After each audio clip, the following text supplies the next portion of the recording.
Bonjour. Bien que vaporiste, j'ai besoin de gérer des accessoires électriques sur mes bateaux, notamment les radiocommandes ou les pompes.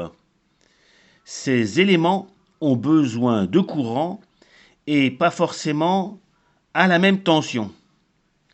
N'étant pas électronicien ni électricien, la solution que j'adopte et que je partage avec vous aujourd'hui est l'utilisation de ces petits modules régulateurs de voltage que nous trouvons sur Internet. Le principe de ces modules sont très simples.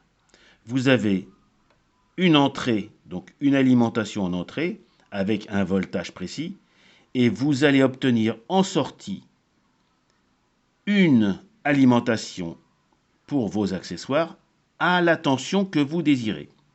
Sur cet exemple, vous avez un accu LiPo 3S actuellement que je constate chargé à 11 volts 2.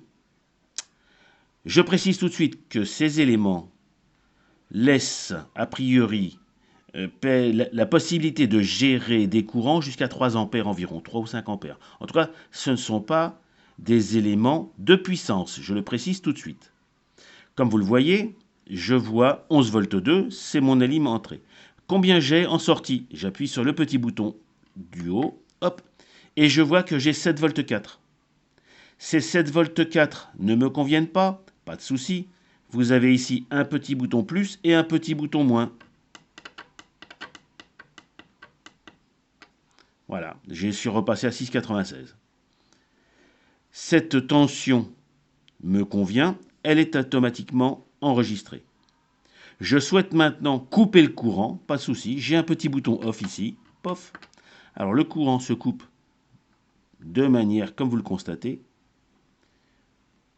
un petit peu plus longue qu'un interrupteur classique, mais en tout cas, la tension descend bien à 0. Donc j'ai bien mon élément prêt à fonctionner, avec une tension d'entrée de 11 volts 2 et une tension de sortie, et une tension de sortie, comme je viens d'appuyer sur le bouton on, et il l'a remis à 6,96. Voilà. Bon 6,96 c'est pas assez pour moi, je veux 6 en fait. Allez, hop, 6. Je garde le doigt dessus, puis vous voyez, ça descend tranquillement. Hop, ça va même très très vite quand on garde le doigt dessus. Donc, avec un ou deux éléments comme celui-ci, vous pouvez par exemple utiliser une grosse batterie au plomb de 12 volts, alimenter comme moi des pompes en 12 volts et un récepteur en 6 volts. D'ailleurs, je dis même une petite bêtise, parce que si j'ai une pompe en 12 volts, j'ai même pas besoin d'utiliser un convertisseur. Voilà. Écoutez, c'était ma petite astuce du jour que je souhaitais partager avec vous et qui, je l'espère, vous sera utile. Au revoir les amis.